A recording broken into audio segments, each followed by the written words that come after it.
C'est bon. Bonjour à tous, bienvenue à notre échange sur l'évolution professionnelle. Nous avons le plaisir d'accueillir aujourd'hui des représentantes de la PUGE. Alors la PUGE, c'est la plateforme Unaforis Grand Est. L'Unaforis, c'est l'Union nationale des organismes de formation en travail social. Et ses représentants sont Madame Béatrice Schmitt, qui est responsable de la formation continue et professionnelle à l'École supérieure de praxis sociale de Mulhouse, et Monsieur Luc Ferster, qui est le directeur général de l'IRTS de Lorraine. Alors, vous le savez peut-être déjà, plus d'une dizaine de diplômes existent dans l'aide à la personne au sens large. On a des titres de branche, des titres professionnels, des diplômes d'État, avec des contenus, des durées, des exigences qui peuvent être différents selon le diplôme ou le titre qu'on souhaite obtenir. Ces certifications sont mises en place sous divers statuts. Vous pouvez avoir un statut de salarié par l'apprentissage ou les contrats de professionnalisation. Vous pouvez avoir un statut d'élève, dans le cadre de l'éducation nationale notamment, un statut de stagiaire de la formation professionnelle, enfin divers statuts. Et puis ces formations ou ces certifications sont mises en place par des opérateurs très différents qui relèvent chacun de certificateurs différents également. De ce fait, tous ces titres et diplômes se différencient vraiment en fonction du certificateur et des publics qu'ils ciblent. Par exemple, le diplôme du ministère de l'Agriculture, le Bac Pro SAPAT, alors SAPAT, c'est service aux personnes et au territoire, forme à l'accompagnement, aux soins et aux services à la personne, que ce soit des enfants, des personnes âgées ou handicapées, mais forme aussi aux services qui peuvent être rendus aux diverses populations qui sont concernées. Ça peut être de l'animation, de l'accueil, du tourisme, etc.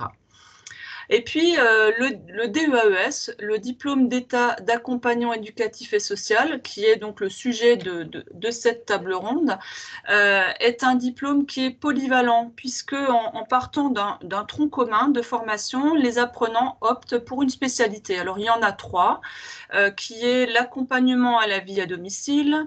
Deuxième spécialité, l'accompagnement à la vie en structure collective. Et troisième spécialité, l'accompagnement à l'éducation inclusive et à la vie ordinaire. Et une fois que le diplôme est obtenu par la personne avec une spécialité validée, si le candidat souhaite travailler dans un autre type d'emploi, travailler à domicile, alors qu'il avait par exemple la spécialité structure, eh bien il pourra, s'il le souhaite, en se formant à la spécialité qui correspond à ce nouvel emploi, exercer sur le nouveau poste qu'il vise.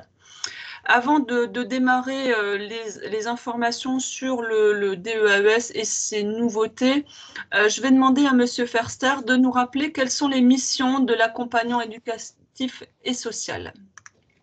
Merci, bonjour à toutes et à tous. Donc, depuis l'arrêté du 31 janvier 2016, l'accompagnant éducatif et social réalise une intervention sociale au quotidien, donc visant à compenser les conséquences d'un handicap, quelle qu'en soit donc l'origine ou la nature. Il prend en compte les difficultés liées à l'âge, à la maladie ou au mode de vie ou des conséquences d'une situation sociale de vulnérabilité pour permettre à la personne d'être actrice de son projet de vie.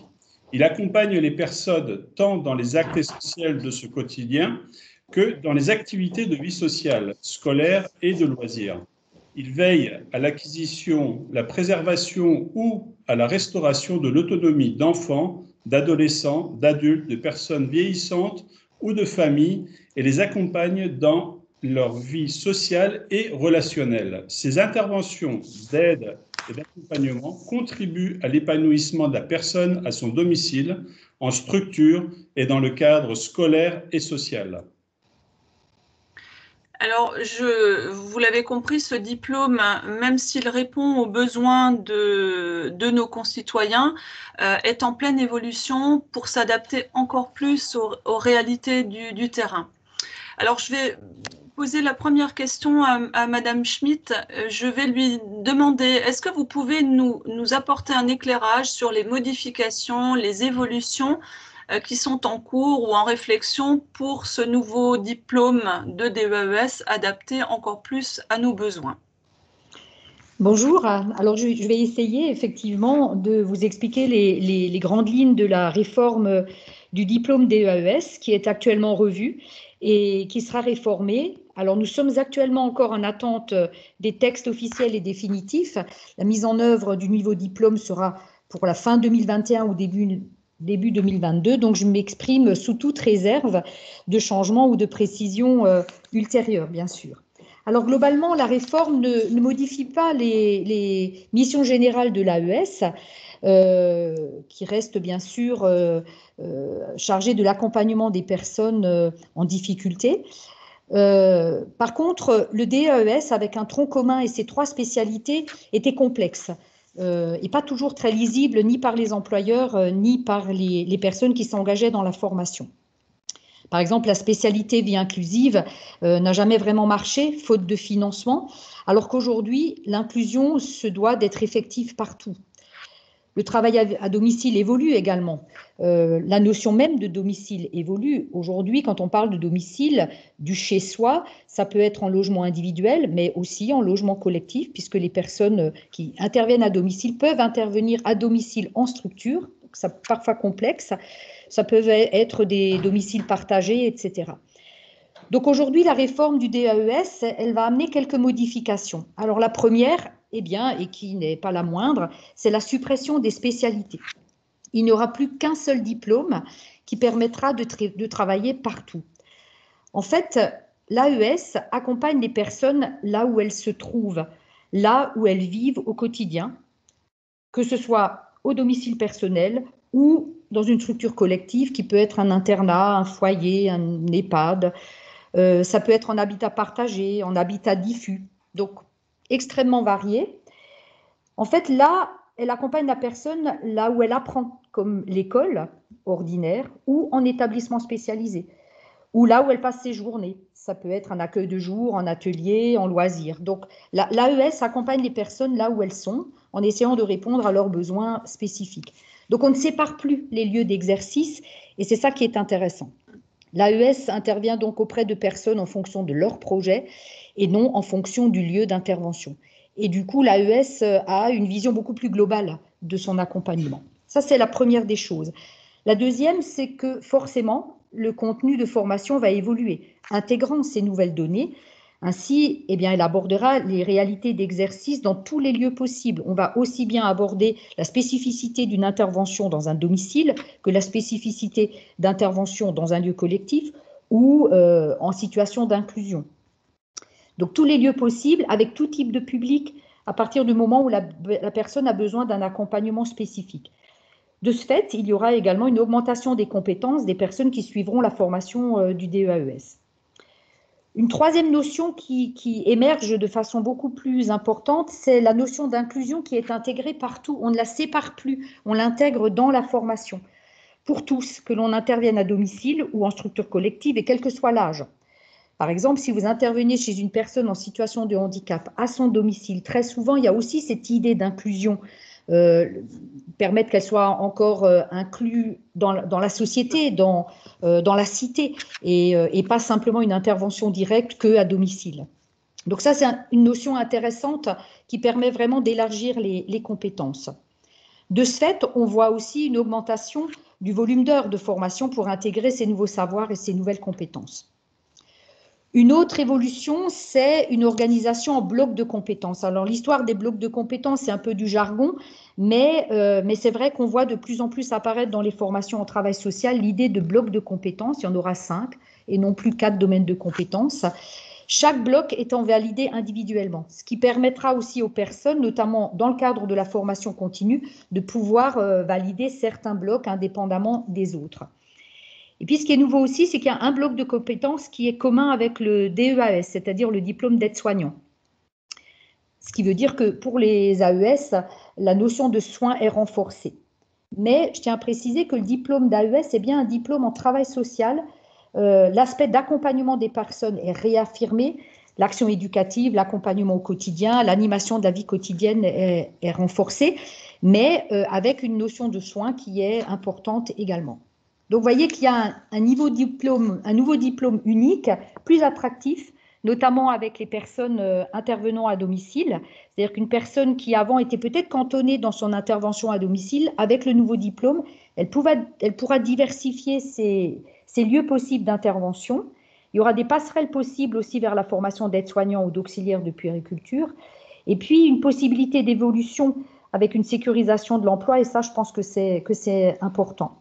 Ce sera une formation qui est toujours en alternance, c'est-à-dire qu'on alterne des temps théoriques et des temps pratiques sur le terrain, comme vous l'aviez dit, que ce soit en apprentissage, contrat de pro ou autre, ouvert également à la VAE, et ça, c'est important. Donc, il faudra bien sûr communiquer auprès des employeurs, notamment du secteur à domicile, pour expliquer effectivement cette évolution, que les titulaires du DAES, avec les nouvelles compétences, pourront mener des projets, accompagner des personnes avec des besoins spécifiques, analyser les situations, travailler en équipe, et ce, quel que soit le lieu d'exercice. Et je crois que c'est vraiment la grande nouveauté qu'il faudra retenir. Merci. Donc, en fait, un diplôme qui permet d'accompagner les gens dans leur quotidien avec des lieux d'exercice très différents. Donc, c'est ça qu'il faut retenir. En fait, il faut retenir que on aura un diplôme unique qui permettra d'accompagner la personne tout au long, finalement, de sa journée, de sa vie, tout simplement, sans découper, j'ai bien compris, sans découper la journée entre le lieu finalement où se trouve la personne au moment où elle a besoin de l'accompagnement. Et puis ce qui me semble également extrêmement important, et vous l'avez souligné, c'est le fait qu'on peut envisager des carrières, puisqu'on peut aller vers d'autres métiers, notamment les métiers du soin, puisque vous avez relevé qu'il y aura des possibilités normalement d'aller vers le métier d'auxiliaire de puériculture ou d'aide-soignant, ce qui est quand même avant, les choses étaient un peu plus séparées. Là, il y a vraiment des possibilités, des ponts qui sont menés entre deux filières différentes. Alors là, nous, on comprend bien de notre point de vue l'avantage de ce diplôme remanié. Monsieur Ferster, alors selon vous, est-ce que les employeurs y verront le même côté positif que nous? De la même manière, est-ce que les salariés qui sont en structure ou à domicile d'ailleurs auront des possibilités, selon vous, améliorées d'avoir des carrières plus différentes, aménagées différemment? Qu'en pensez-vous? Alors, comme vous l'avez compris, hein, la dernière réforme est récente, hein, elle date de janvier 2016. Et on est déjà sur un nouveau volant donc, de réforme de ce diplôme d'État. Alors, c'est clair que les trois spécialités de l'ancien diplôme ont eu du mal à trouver leur place, hein, donc tant du côté des apprenants que des employeurs. Alors, quelles ont été les limites, hein? Les spécialités ont complexifié donc, le parcours, hein, des professionnels. Les nouveaux diplômés ont largement privilégié les modalités d'exercice en structure collective, au détriment donc, des secteurs de l'aide à domicile et de l'éducation donc inclusive. Et du côté des employeurs, ils recrutent des diplômés, quelle que soit leur spécialité d'origine. Alors, cette nouvelle réforme actuellement en cours, elle prévoit donc un certain nombre d'axes d'amélioration qui doivent permettre donc d'améliorer hein, donc ces parcours de formation et la prise en charge des personnes à accompagner. Alors, les enjeux, les objectifs de la fusion des spécialités, en créant un diplôme unique, hein, comme vous l'expliquez tout à l'heure, donc Madame Schmitt, les titulaires donc des nouveaux diplômes d'État d'accompagnants éducatifs et sociaux seront donc alors plus polyvalents et ils pourront intervenir dans tous les champs de l'intervention sociale et de la santé. L'employeur pourra ainsi recruter des personnes formées sur l'ensemble des spécialités telles que prévues donc dans l'ancienne formation, en tout cas l'ancien format du diplôme d'État. Le diplôme unique permettra également d'élargir les débouchés et les parcours professionnels et facilitera donc la mobilité. L'usure que l'on peut parfois constater chez les professionnels pourrait alors être largement diminuée. Alors, si on prend les objectifs et les enjeux de la construction de la formation par bloc de compétences qui vient de vous être présenté, l'identification des blocs permettant donc une formation en plusieurs temps tout au long de la vie, en fonction donc des disponibilités laissées par les employeurs aux salariés, en fonction des modes de financement. Chaque salarié pourra donc se former tout au long de la vie. Il pourra également obtenir des compétences progressivement, permettant donc d'étendre son champ d'activité professionnelle. Faciliter l'obtention complète du diplôme après une VAE, validation de l'acquis par l'expérience. Faciliter donc le rapprochement avec le diplôme d'État d'aide-soignant et d'auxiliaire puériculteur ou TRIS. Fixer les passerelles horizontales, hein, donc comment dire, la reconstruction par bloc de compétences va fixer donc les passerelles afin de pouvoir permettre les dispenses pour obtenir un diplôme de même niveau.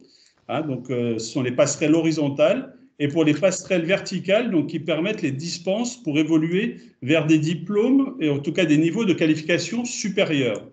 Et cette nouvelle construction par bloc de compétences devrait permettre donc des équivalences entre les anciens et les nouveaux diplômes. Et pour terminer, un des objectifs donc, de la réforme réside également dans le développement du volet soins dans la formation. Donc rapprocher le métier d'accompagnant éducatif et social de celui d'aide-soignant afin de faciliter donc, les parcours entre ces deux métiers et permettre également donc, la mobilité vers les métiers du soin, aide-soignant, auxiliaire de puer, et favoriser de nouveaux parcours professionnels, soit dans le champ du social, soit dans le champ et le secteur donc, de la santé. Merci à vous. Alors, je pense que ces présentations vont permettre à des personnes de réfléchir à ce diplôme-là, puisque ça permet quand même d'évoluer professionnellement. En tout cas, nous vous remercions, Mme Schmitt et M. Ferster, pour la participation à cette table ronde.